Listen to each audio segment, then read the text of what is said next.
여러분, 대통령 하면 딱 떠오르는 이미지가 있죠?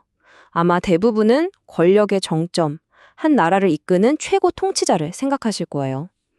그런데 만약에 대통령의 진짜 역할이 통치가 아니라 공부라면 어떨까요? 오늘은 리더십에 대한 이런 아주 근본적인 생각을 뒤집어 보는 이야기를 해볼까 합니다. 자, 이걸 한번 뒤집어서 생각해 볼까요? 우리가 보통 생각하기에는 대통령의 자리는 권력과 권위의 최종 목적지잖아요. 모든 걸 이룬 사람이 가는 곳. 하지만 만약 그 자리가 권력의 끝이 아니라 오히려 지혜를 향한 궁극적인 출발점이라면 어떨까요? 네, 그럼 첫 번째 주제, 대통령의 진정한 역할입니다.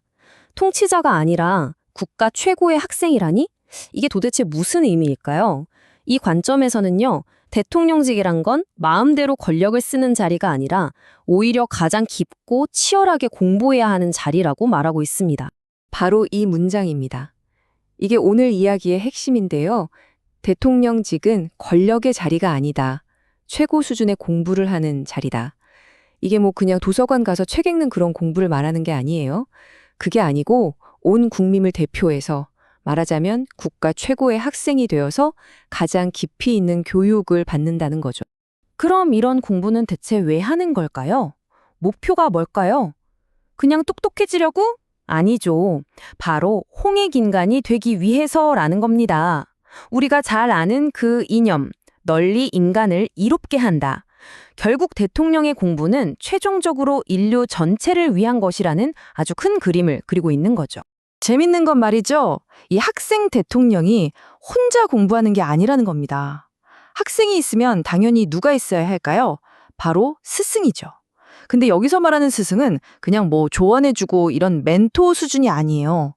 이미 지식도 있고 힘도 다 가진 지도자에게 마지막으로 나타나서 그 모든 걸 진짜 지혜로 바꿔주는 뭐랄까 마지막 열쇠 같은 존재인 거죠. 두 번째 주제는 5년간의 글로벌 교실입니다. 대통령이 학생이라면 그 교실은 어디일까요? 상상이 되시나요? 이 관점에서는요, 대통령이 누리는 모든 특권이 사실은 공부를 위한 교보제라고 봅니다.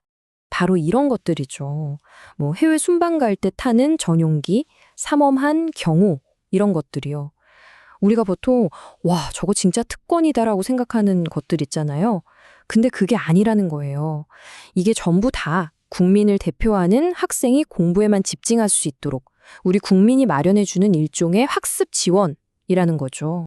그래서 이런 비유가 나옵니다. 5년의 임기는 세계 최고의 대학원에 다니는 것과 같다. 아, 정말 기가 막힌 비유 아닌가요?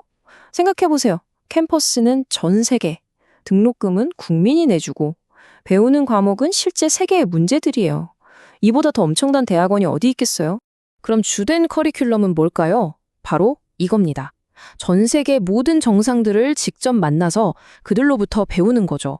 이건 정말 대통령이라는 그 자리 아니고서는 절대 경험할 수 없는 아주 특별한 수업인 셈이죠. 네, 세 번째 주제입니다. 지도자에서 세계적 정치인으로. 그럼 이 5년짜리 대학원 과정은 그냥 임기만 채우면 끝나는 걸까요?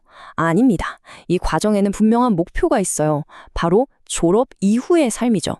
자, 이 흐름을 보세요. 취임하면서 학생이 되고 5년 임기가 끝나면 졸업을 합니다. 그리고 그 이후에 비로소 진정한 세계적인 원로, 세계적인 정치인이 탄생한다는 거예요. 5년 동안 배운 그 지혜 때문에 전 세계에서 그 사람을 찾는 거죠. 그러니까 핵심은 이거예요. 졸업하고 나서 저 사람 왕년의 대통령이었지? 이런 과거의 권위나 인맥 때문에 찾는 게 아니라는 겁니다. 오로지 5년간의 공부를 통해 얻은 그 지혜 자체만으로 존경받고 또 그 지혜를 구하기 위해 세계가 그를 찾는 것.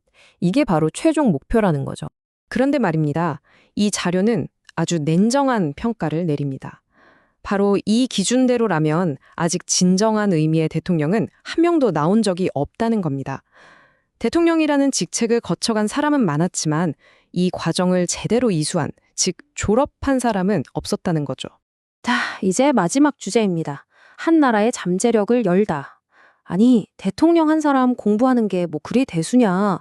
왜 이게 국가 전체에 중요하냐? 이런 질문이 나올 수 있겠죠? 이 관점에서는요, 바로 그 지도자의 지혜가 우리 국민 모두의 잠재력을 여는 열쇠라고 보고 있습니다. 여기서 정말 인상적인 비유가 하나 나옵니다. 우리는 행성이 아니라 별이 되어야 하는 민족이라는 건데요. 이게 무슨 말이냐면 우리 국민 개개인의 능력이나 지식, 그러니까 별을 만들 질량은 이미 충분하다는 거예요. 근데 스스로 빛을 내지 못하고 있다는 거죠. 왜냐? 그 질량을 태워서 빛으로 바꿀 핵융합, 즉 지혜가 없기 때문이라는 겁니다. 그리고 그 지혜에 불을 붙여줄 점화장치가 바로 지도자라는 거고요. 그래서 국가가 나아가야 할 방향도 완전히 달라져야 한다고 말합니다. 맨날 돈, 자원 이런 걸 쫓아다니는 게 아니라 오히려 우리가 먼저 지혜로 빛나는 등대가 되자는 거예요. 그럼 어떻게 될까요? 돈과 자원은 저절로 우리를 따라오게 된다는 거죠. 순서가 완전히 바뀌는 겁니다. 결국 이 모든 이야기의 진단은 이 한 문장으로 요약됩니다. 우리가 힘든 이유는 돈이나 힘, 지식이 없어서가 아니다. 우리의 지혜가 열리지 않았기 때문이다. 우리가 겪는 문제의 근본 원인이 경제나 정치 이런 게 아니라는 거예요. 진짜 문제는 바로 우리 안에 잠재되어 있는 그 지혜를 아직 열지 못했다는 데 있다는 거죠. 자, 그래서 오늘 이 이야기는 우리에게 이런 질문을 남깁니다. 정말 만약에 한 나라의 리더가 그리고 그 나라 전체가 권력을 좇는 대신 지혜를 최고의 목표로 삼는다면 과연 어떤 일들이 가능해질까요? 이 질문을 여러분께 남겨드리면서 오늘 이야기는 여기서 마무리하겠습니다.